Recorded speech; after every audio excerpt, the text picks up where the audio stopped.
In a world where information seems to travel at the speed of light and traffic at a snail's pace, where the agenda of those at the helm doesn't always reflect the pressures on the streets where the rubber hits the road, where there's queue of issues needing to be interrogated in the name of speaking truth to power. Welcome to A Place at the Table, where we set the agenda, table the issues that matter to you, and invite you to take a seat at the table.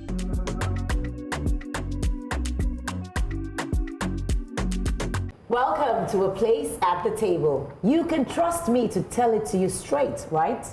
Good. It's time for some structural adjustment of a personal kind. Welcome back, kids. Hard times call for hard measures, but I know you're not saying we should look like what we're going through. I am saying we need to get our act together when it comes to maintenance culture. That's right, Elsie. Some of us are veterans are not looking like what we're going through, such that we have become invisible. I'll be giving voice and visibility to sufferers of endometriosis. Funke, credit to your consistency in this campaign. If only there was more consistency in our practice of politics and some sort of political ideology. Welcome back, Brett. Don't mind them. Let them keep playing musical chairs and forming activity. Let's not get it twisted. When all is said and done, it's not that deep. Man, Bright is deep. When you strip away the noise and drama, it becomes clearer to see where you and I fit into the bigger picture. Pull up a chair. At this table, there's no need for reservations.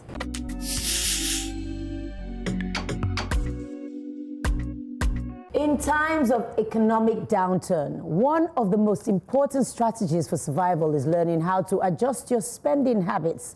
Cutting down on luxuries and managing your finances wisely can make a significant difference in ensuring long-term stability and peace of mind. The first step is recognizing the importance of prioritizing essential needs over wants. Luxuries such as dining out frequently, high-end fashion, or expensive entertainment may seem appealing, but are often the first to go when tightening the belt and the budget. It's essential to focus on needs like housing, food, transportation, and healthcare while eliminating or reducing discretionary spending. Simple changes like cooking meals at home instead of eating out or choosing more affordable brands can result in significant savings. Additionally, managing finances effectively becomes even more crucial during challenging economic times. Start by tracking every expense, no matter how small, to understand where exactly your money is going. Creating a detailed budget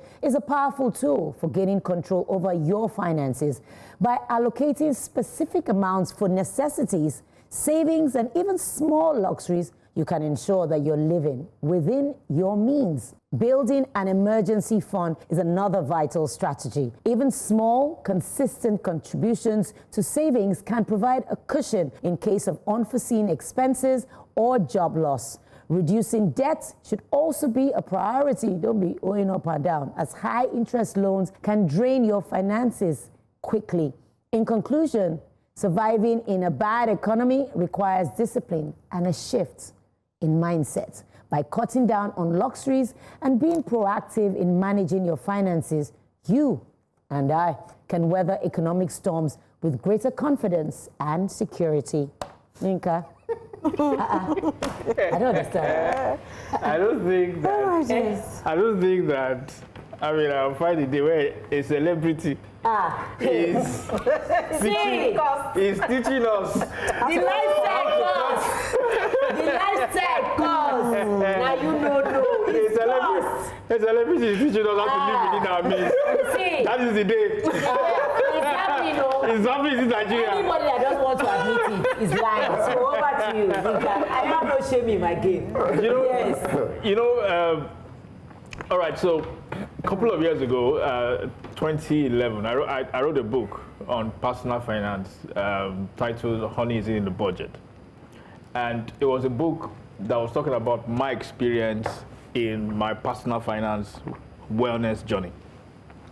And it came from this position where, so my day job is managing treasury, which is managing funds, millions of dollars of it. and I'm very good at my work, all right, and what I do. And so I found out that while I was good at managing all Other this people's monies. money, I was very poor at managing my own money. There you I go. was struggling as a family every month to balance the budget. It was never enough. It was always pressure and pressure. So I asked myself, why am I good at managing other people's funds and I'm not good at managing my own funds? So it was that process of that research and that introspection that I began to see that, look, it's the same thing. It's the same principle that works. And exactly the things that you said were the things that I identified. Things like I was able to be effective at my work because I had tools, all right?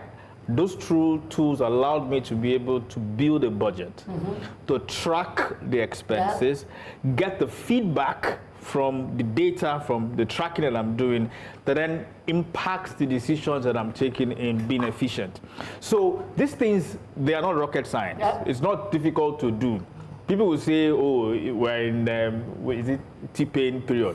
Also, all those kind of comments. But the principles are the same. If you really want to have personal finance wellness, you're going to have to be very diligent And deliberate. in creating a budget, tracking your expenses, and then making decisions from the feedback that you get. Yes. Yeah, I mean, I understand what you're saying. Finding the balance is what matters, and then sticking to your plan. Because a lot of people can, do that structure, do the spreadsheet and all. Look at it and say, you know what, let me do this now, and then they don't stick to it.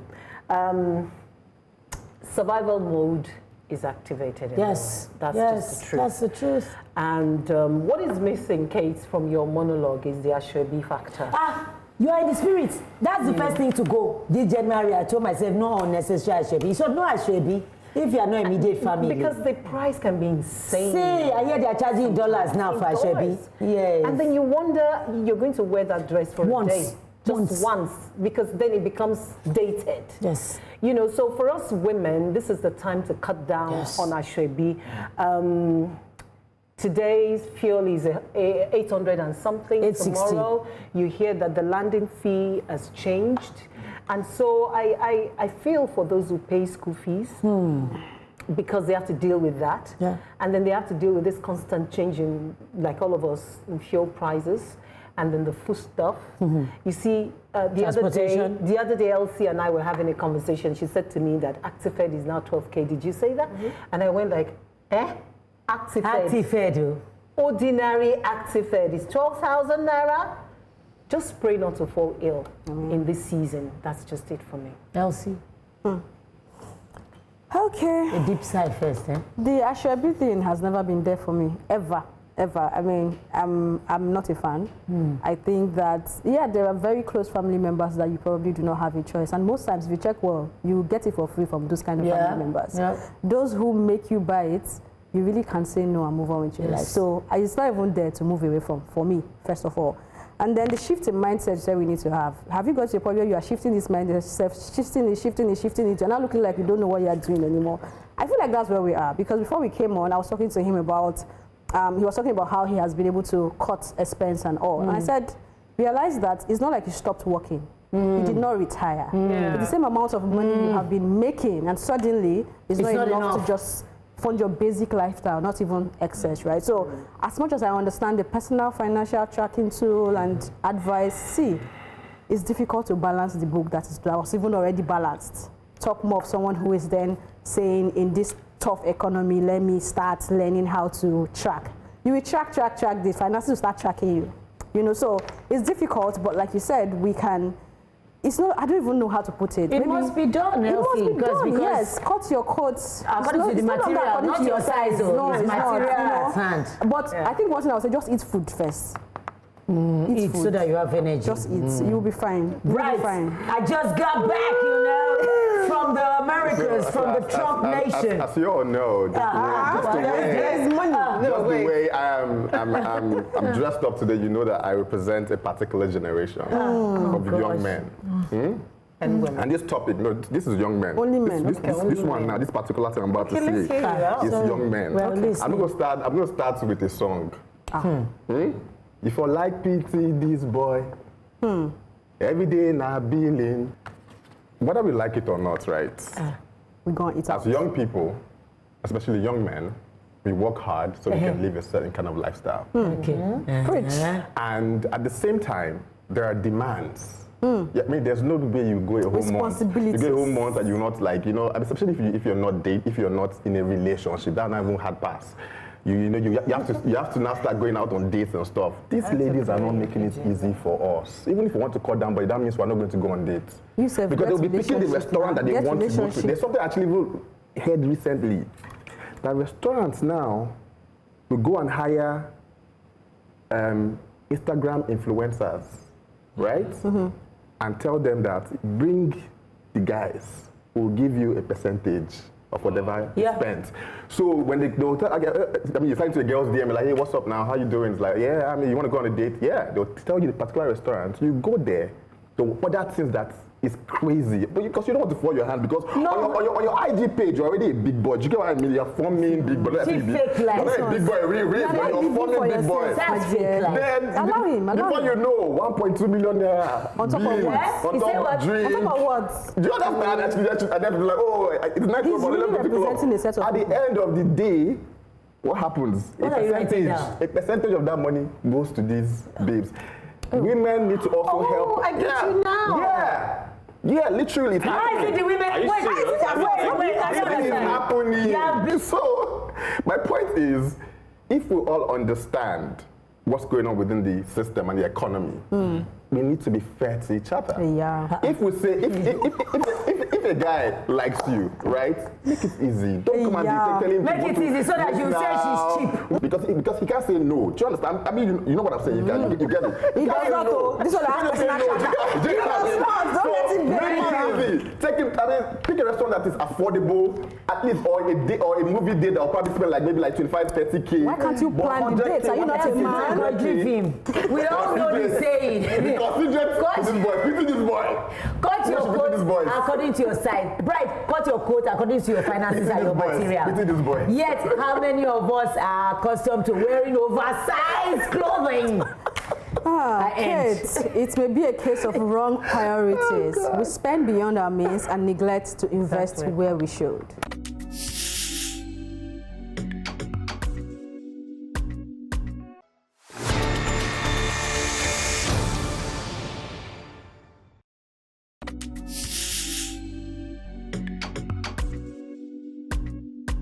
Every time I encounter a police vehicle on the road, 9 out of 10 times I am filled with shame and disgust.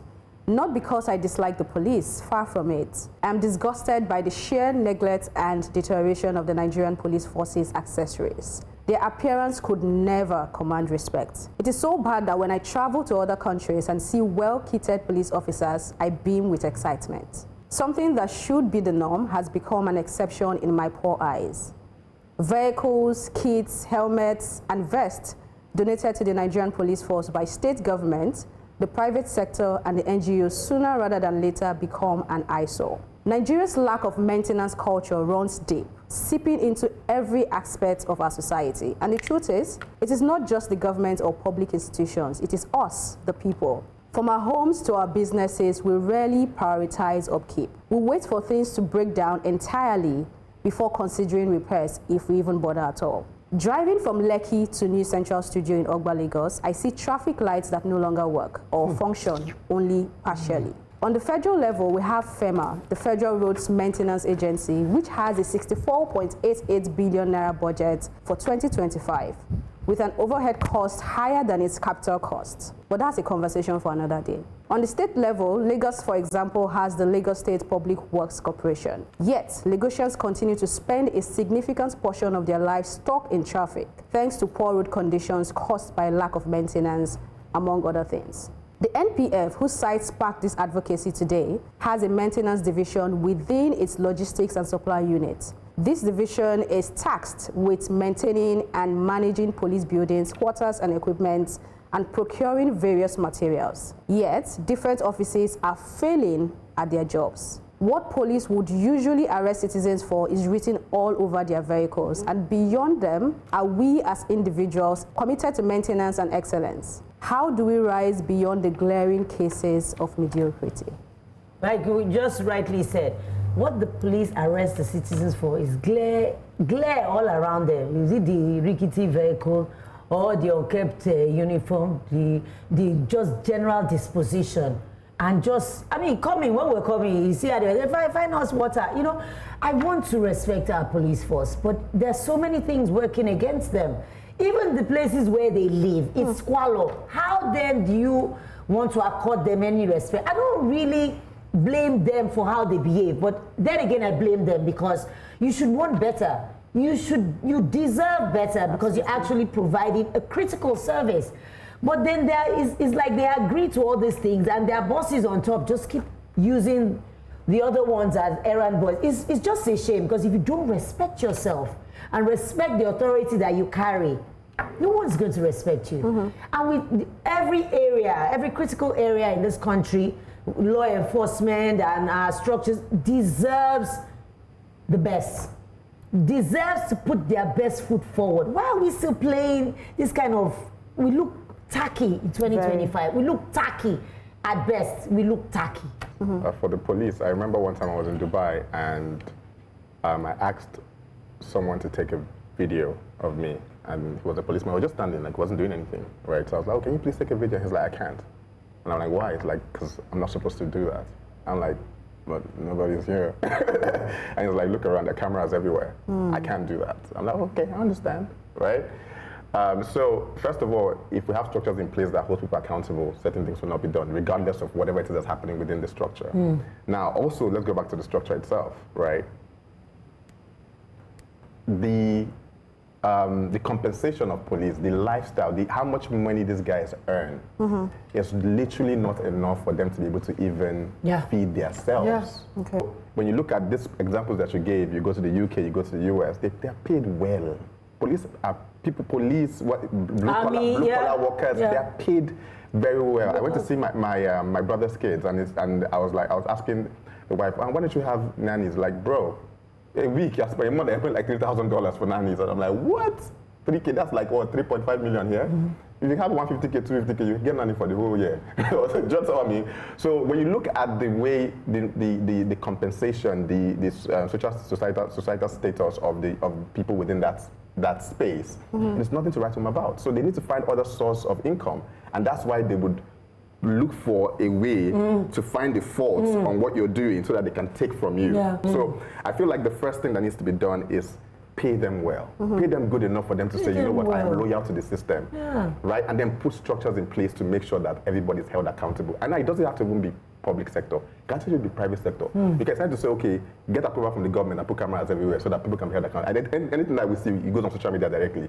Just to respond to something you said in terms of them not being paid well, when you look at their vehicles, I don't know if you've really encountered their vehicles. It is ridiculous. Yes. Your personal vehicle, you won't leave it. It's going bad, the side mirror is going off, you leave it. Everything is wrong with it. And remember that the same police that said they don't end well are part of the reasons that we're at Lekki toll gates protesting, but they are the same people that came to chase us away on that protest. So let's not forget it. But yeah, I agree, they need to earn more. However, earning more will not stop you from being a dirty pig, to be honest. That's one thing you need to remember.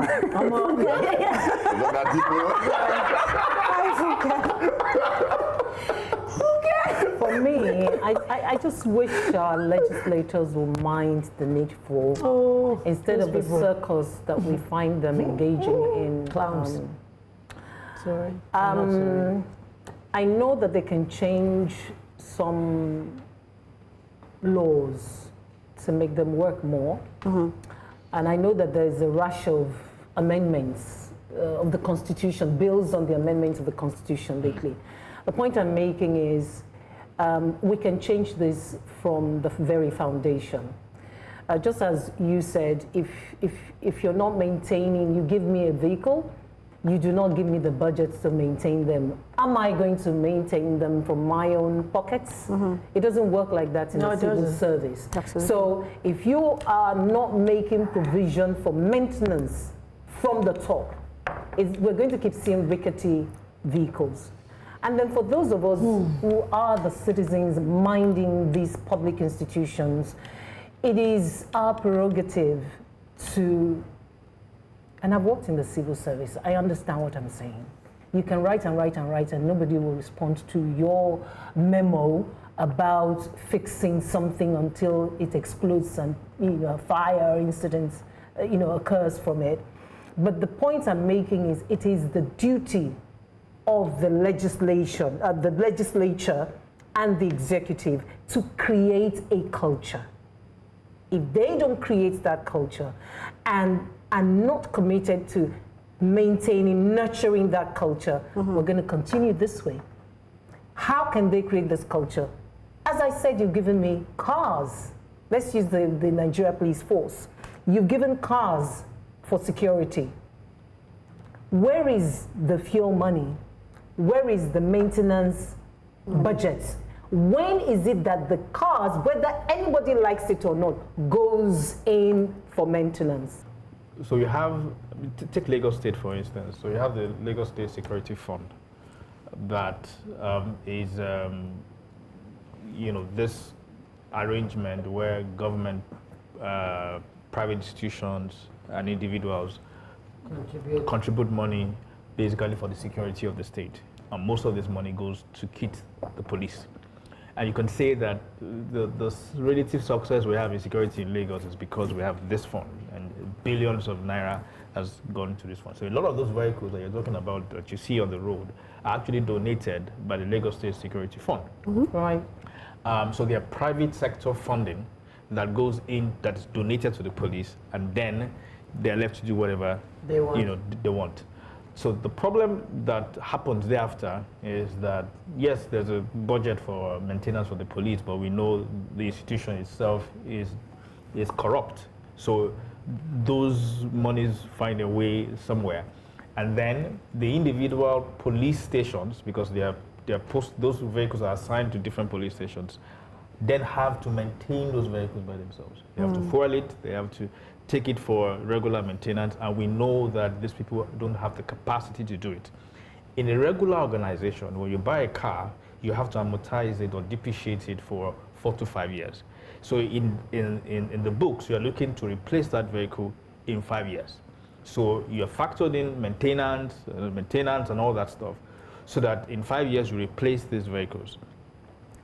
The problem we have here is that the institution, that's the State Security Fund, that is given this vehicles or this kit should have also have a maintenance plan that is independent of the police, knowing that they will not maintain it. All right?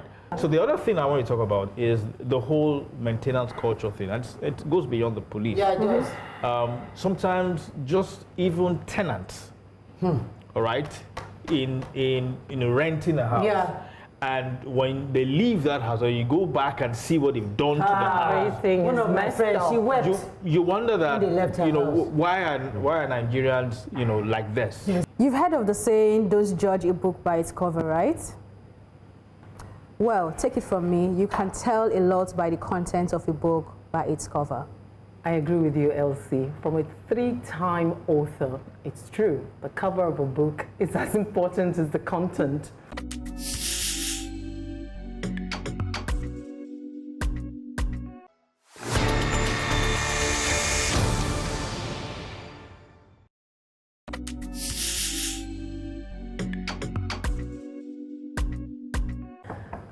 March is Women History Month. It is also Endometriosis Awareness Month. And the theme this year is Endometriosis Explained. Endometriosis is a period condition in which uterine-like tissue grows outside the uterus. It causes severe pain in the pelvis and affects fertility by making it harder to get pregnant. Endometriosis can start at a person's first menstrual period and last until menopause. Endometriosis affects 1 in 10 women on the average. The European Pain Federation says the complex hormonal and immune disease affects over 190 million women worldwide, and some of these women work in your offices. Endometriosis presents in different ways in different women. But the unifying factor is pain, intense, inexplicable, bewildering pain that sometimes needs steroids. I started being curious about endometriosis when I discovered a volunteer on my sanitary pad media campaign team lives with the condition and is public about it. Sophie Eniton's courage living with endometriosis continues to be inspiring to me. She said for as long as her period lasts, the entire family is on period with her. She's now a mobile chemist. I've interviewed 5 people on the condition on my podcast, My Period Stories. I continue to marvel at how invisible the period condition is, yet debilitating for menstruators who suffer from it. One said to me, it took 7 years for her to be diagnosed. Dr. Abayomi Ajayi, a fertility expert, said it reduces the quality of life of the sufferers. One of the women who responded after watching one of the 3-part series on endometriosis wrote in from Jos saying it affected her ability to get pregnant. I have been reading chilling accounts of women who have had to undergo multiple surgeries because of the debilitating effects of the menstruation disorder.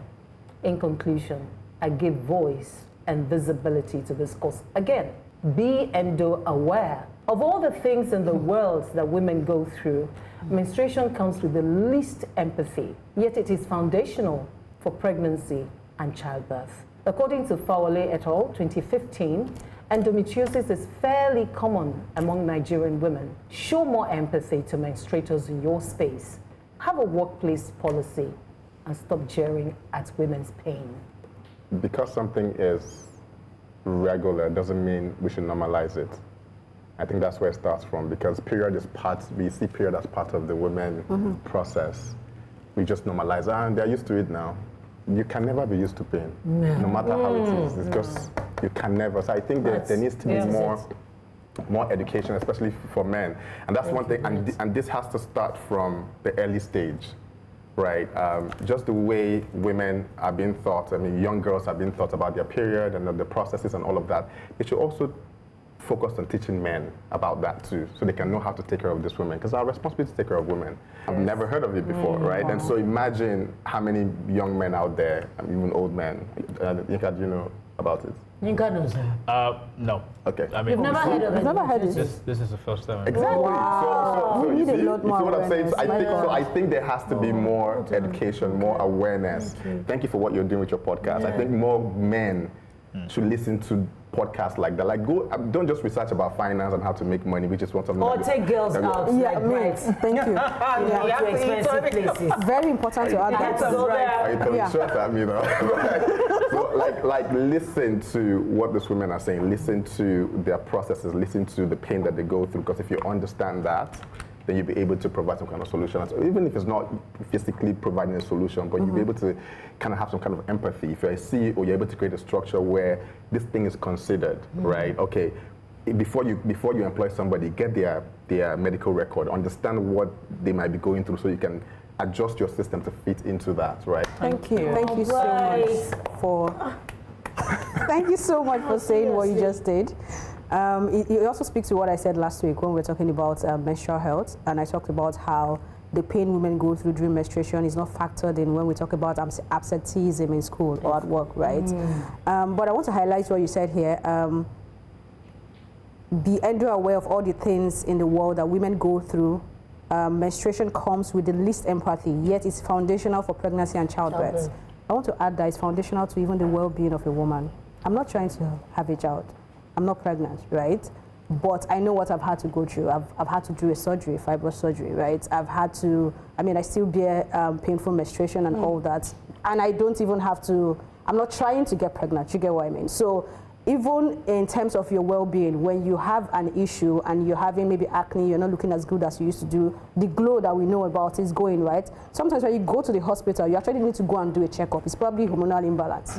Just because you're a woman, those things are happening. The chemical is moving, right? So I just wanted to add to that it's beyond the fact that a woman want to have a child or not want to have a child. The fact that you have that reproductive organ in you it's affecting your day-to-day life. So we need to have that at the back of our mind. This is not just about people who are married or because they want to have a child or they're trying. It's a lot. I've seen a young lady of 22 who had to do a fibroid surgery. 22. My friend said she had a combination of fibroid and endometriosis. Yes. She was having multiple surgeries also. That's the person who said it took her 7 years to know that she was dealing with endometriosis, in addition to fibroid. From a day the female child is born, when she starts puberty, that's where the pain starts. Absolutely. And like Bright said, you can never get used to pain. That it happens doesn't mean you get used. That is when the pain starts until menopause, and women just were born with suffering. And so we need, to be honest, at every point in time. And people just say, she's emotional. It's because of all these things she's going through. That's why she's emotional. Her hormones are raging. Her body is out of sync. She can't understand what's going on. And she's just trying to hold things together. So we need more education, about, even so women don't even know what's happening to them. That's the thing. They don't know what's happening to them. So there's so little information from the doctors, and very few doctors know actually what's happening. They're still learning about the woman's body till today. And so we need to carry our male counterparts along. Thank you, Bright, for your comment. For that sentence. It was just, you can never get used to pain. I mean, I love that line. Yeah. We need more understanding of how we can help the woman live a better quality of life, even with what she's going through. It's so important. Thank you, Kate. Women are incredibly human beings. Oh, thank you. So nice. And no, seriously. Yesterday I was with a group of young boys between 10 to 17. I was just going to ask the age. Yeah, so I was trying to mentor them. And one of the things I told them about was the capacity of a woman. That you see a young girl, anywhere from 10 to 12, she already starts having her period. But you don't know. Yes. Because it comes early nowadays. She experiences pain. Yes. But then the way our culture is, she's probably the one doing the laundry, the housework, doing the housework, going to the market, taking care of our young people. She's learned the capacity to mask pain. But then still gets the job done. She goes to school. She gets an education. She gets everything, all right? And then you, the boy, that only thing you do is you come home, you play football, you eat, and that's all. You then get to marry that girl, that woman, who has developed capacity from young. How to express herself. If she feels overwhelmed, she cries. If she feels she needs to talk, she talks. You have been told as a boy, don't talk. Don't show emotion. Don't cry. Don't do anything. And so you get to marry that girl, and she overwhelms you with her capacity because she's learned how to manage pain. She keeps it under control. She keeps it under control. And that's why when I look at women, they're incredible human beings. Thank you. And, Bryce is right. The men, and that's what I was telling the young men, yesterday, that the men have to build their own capacity. And part of it also is to do it with knowledge. To see that 10% of women, 1 out of every 10, experience this. This is an epidemic. And we must raise the bar in terms of educating ourselves, not just educating, but like Bryce said also, in our corporate institutions, put in processes, review policies that make it easier for women to be inclusive in that environment. I chanced on, as we wrap up, I chanced on a post yesterday on Facebook. And so these men were laughing and talking about how many women now brandish little fans, those battery charged fans at events. They were laughing like, oh, it must be because of their makeup, all of them. They were just laughing. And I went there and said, have you ever heard of menopause? I have no idea. Have you heard of hot flushes? You just suddenly drench. You're just suddenly drenched. As you're sitting right here, you can just come in sweat. Yeah, drenched. I said we can be kinder. You don't know what women are going through. You guys are actually the best. Yes, enough. Yes, thank you guys. Thank you. Knowledge takes on a whole new meaning when it is mixed with empathy, like the difference between 2D and 3D. Thank you, Funke. Let's add flesh to the bones of this issue then. political defections and political ideology. Make the connection for me if you can.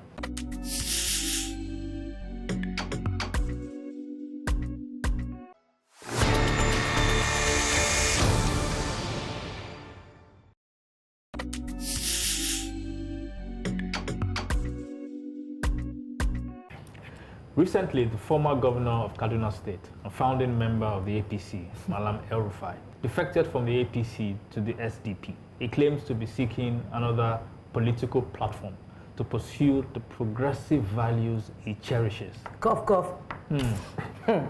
Anybody observing might be tempted to believe that this is his decision, and many of such defections are based on ideological reasons. Perhaps we should start by asking a basic question. What is the ideology of political parties in Nigeria?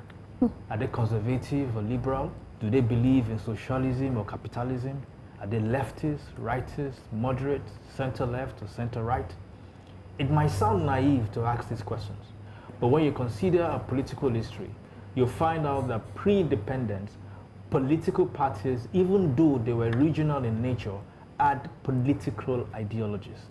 For instance, the Northern People's Congress ideology was largely conservative, emphasizing the preservation of traditional, social, and political structures. The National Council of Nigeria and the Cameroons, NCNC, had a more nationalistic outlook, and its ideology leaned towards what was described as pragmatic socialism. The Action Group ideology was generally described as democratic socialism. It promoted progressive policies, including social welfare programs and economic development. Even the failed political experiments of the IBB era produced parties that had ideological leanings. The NRC was right-wing conservative, while the SDP was progressive left-wing.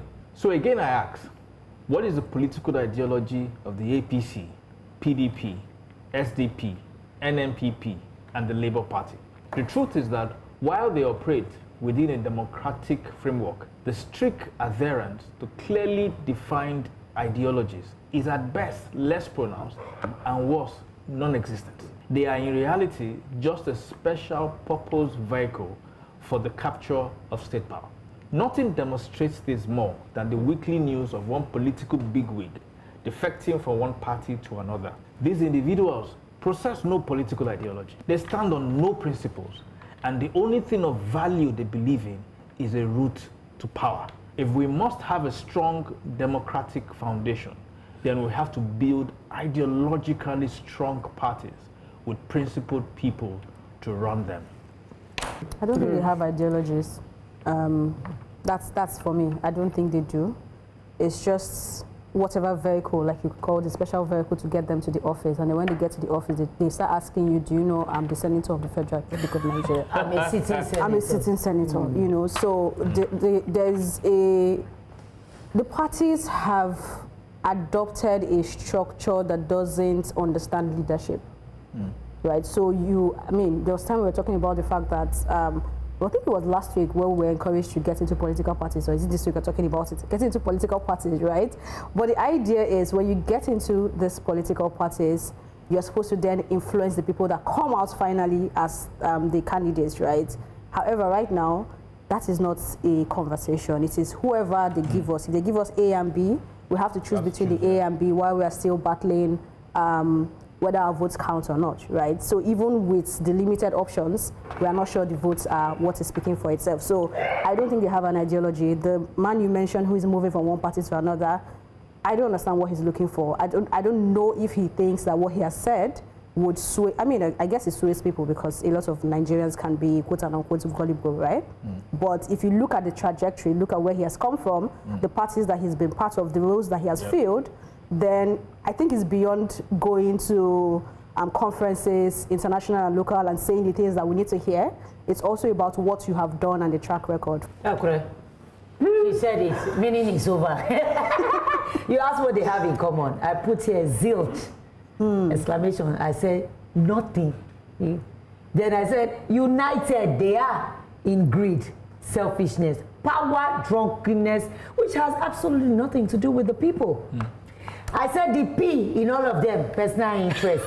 They all have P's. Go back to that. That's what P, personal interest, all of them. Yes, I said Yeah, you said democracy. Is that what we're practicing? It's a farce. It's a poor attempt at democracy, if anything. Like, we are playing 10-10. It's not democracy at all. If going by recent events and from years back, we are not practicing democracy. The people have no say, never had a say. And when they do have a say, then these people will not be jumping up and down from one place to the other. When they are held accountable at the place where they are at and not allowed to leapfrog from one place to the other. If his water is too hot, they jump there. He says, stay here. The next thing, jump. Like, you think people are stupid? No, now. Do we just accept that that's the reality and then roll with it? Or do we have a responsibility to try to see how we can build ideologically strong parties? I think first, I mean, you made reference to RFI, going from one party to another, and then also recently I've been seeing a lot of politicians that are not in power coming to talk about this government. But I believe that the journey of a man is judged based on the completion, or is judged when it's completed, not while it's in the process. Every single one of them that had an opportunity to serve for 8 years, 4 years as governor, 10 years as senator, and now they are no longer within the space, the current position of power. They come out and they speak. And they are speaking against what is happening for the past 2 years, while they had an opportunity to do something and they didn't. Thank you. Right? So for me is really, what is the intention? What is the goal? Why is it that when you were in that position, you didn't even speak? We didn't hear you share your ideology. You shared your ideology 2 times. When you want to run, and after you've run, after you've left. In between, what nothing. happens? We don't hear anything. We just enforce, this, that. We don't hear anything. So I think it's going to be a long shot. We should take responsibility, and it begins with us getting involved in these parties. Now, we can't just go into these parties, and that's part of my advocacy today. See, I don't know how many people get to vote. I mean, I'm sure you're a numbers guy, so you know the numbers, like generally, right? So if we are 200 million people, and at the end of the day, we have 100 million people voting for our president, our senate, our House of Reps, the 100 million people should be inside party. That's it. We should enter different parties. And we should vote the people that we want. Because if at the end of the day, let's say APC, you have, let's say, 5 million members, and out of the 5 million members, at least almost 70% of them have been compromised, because we understand how things go. But at the end of the day, they get to pick who is selected, not who is elected, right? But if we have 10 million, out of that 10 million, 50% is not compromised. We're here for the reason of choosing the right person. And you give us, I would say, no. It will change the outcome of the people that we end up voting for. We can't wait for them to give us a choice and say, oh, we chose. We chose what? We didn't choose. Have you seen their convention, though, and the drama that happens inside the party? I think El-Rufai should sell himself more. Moving on from APC to SDP doesn't say anything about him. Why should I follow you to SDP? What are you selling about yourself? You've been in governance for almost forever. From Bureau of Public Enterprise to being a governor. You did how many years as governor? Why is it that Kaduna is now at peace now that you're not there? But that's he needs to explain. He needs to explain. So it's not just moving from PDP, what's it called, APC, or wherever it's coming from, to SDP. What do we mean by political ideology? It's a certain set of ethical ideals, principles, doctrines, myths, or symbols, whether it's broom, or umbrella, or matches, or agbado. It's a social movement, an institution, class, or large group that explains how society should work and offers some political and cultural blueprint. So what blueprints are these parties, all those parties you mentioned, Yinka, what are they giving us? What do their symbols mean to us? PDP has an umbrella. How much have you covered the people? How much have you done for the people? You all want to come back and do what? I'm holding myself to not mention particular names that have joined El-Rufai in SDP. And we remember the history of SDP. It dates back to Babangida's time, SDP and NRC. And at that time, there was a clear political ideology between these two political parties. But what do we have today? The next minute you hear that one Labour Party politician at the Senate or at the House of Rep has moved to. Why are you moving? What are you moving there for? Just because you fell out with your political associates does not mean we should fall out with him. Why are you even falling out at old age? Why are you falling out? That's part of the ideology. Tell us why you are falling out with him and why we should follow you to SDP. What difference ideologically does SDP have that aligns with you? Exactly. When we speak of building ideologically strong parties, perhaps the person I should be speaking to is our very own master builder himself, their word winning Nominee. right. Right 10. Take it from away. I own it, Yinka. Are you blushing? After all, change begins with you Yes. and I. And it's really not that deep. It's deep.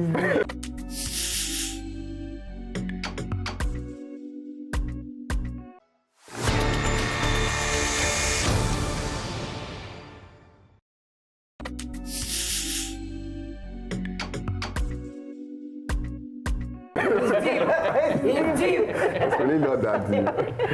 Let's be honest. Nigerian politics sounds really complicated.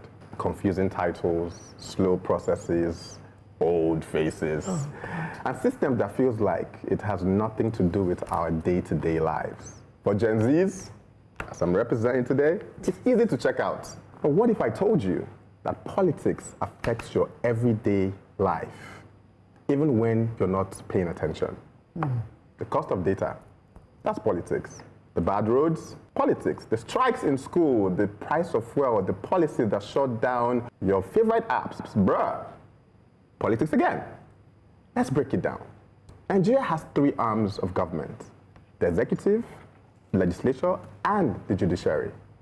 Most people only know the president, but there are 469 lawmakers in the National Assembly, 109 senators, and 360 House of Rep members. Then, there are 36 state House of Assembly across Nigeria. These people are supposed to make the laws, approve the budget, and check the powers of the executive. But how can they be held accountable when no one is paying attention to them? There's more. Nigeria has 774 local government areas, each with its own chairman and councillor. These people are supposed to bring power and governance closer to the people. But ask around. I'm asking you, how many of you know your local government chairman or councillor's name? Yet, these are the ones who control community-level decision, from waste management to primary health care. But there's a part that we rarely talk about, which is the political parties. That's where everything begins. Political parties are the gatekeepers. They decide who gets on the ballot. So, when we show up to vote, our choices have already been filtered. So if you want to change, if you want real change, join a political party. Not just to vote, but to shape it from the inside.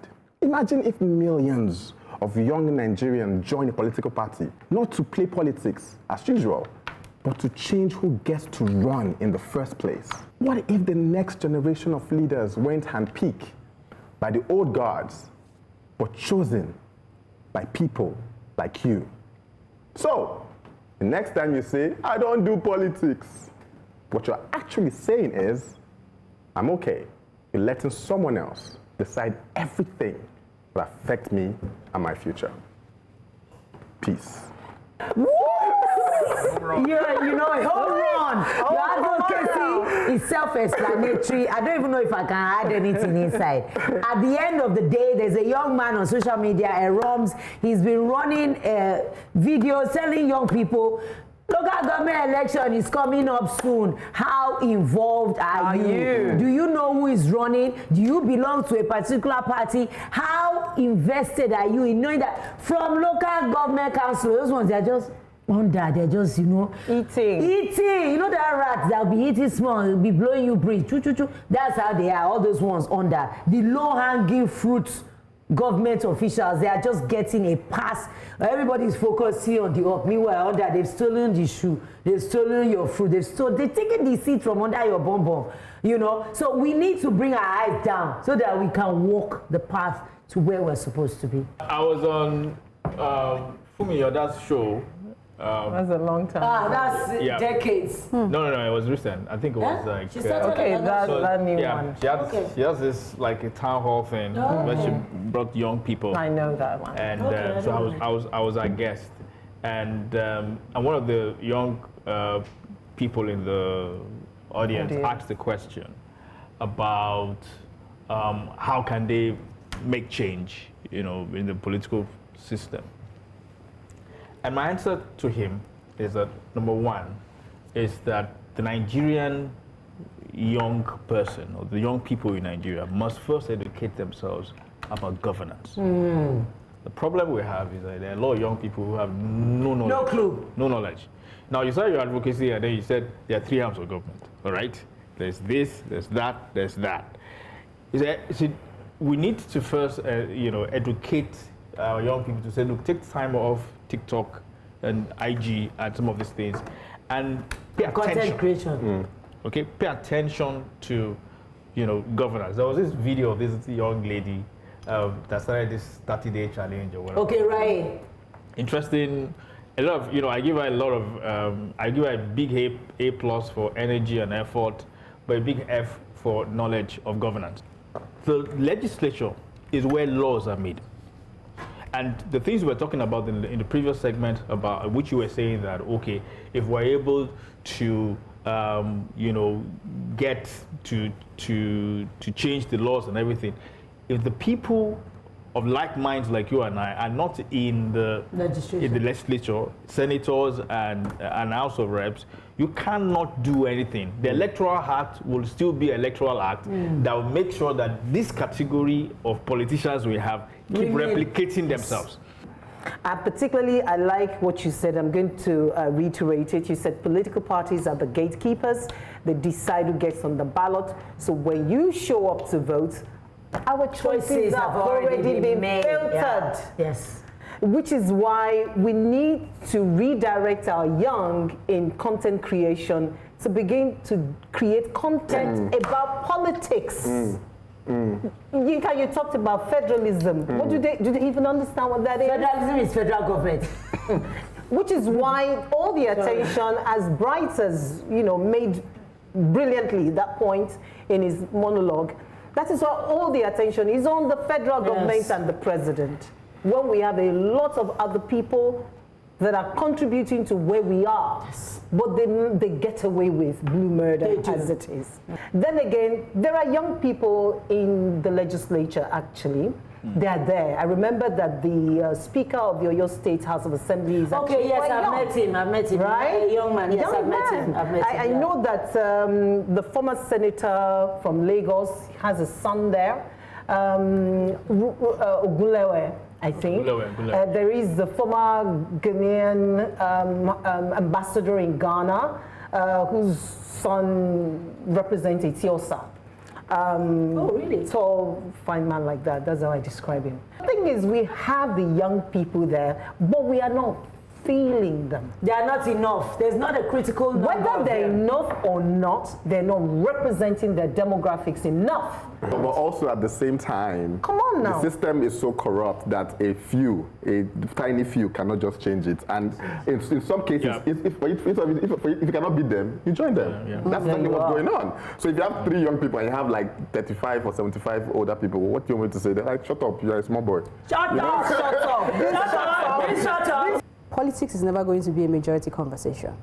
It's not a Nigerian thing, it's a global thing, right? Young people will focus on what young people will focus on. Case in point, we have people who studied political science in school and they're probably working in a bank right now. They don't even, these things you're talking about, they probably knew it when they were trying to write an exam.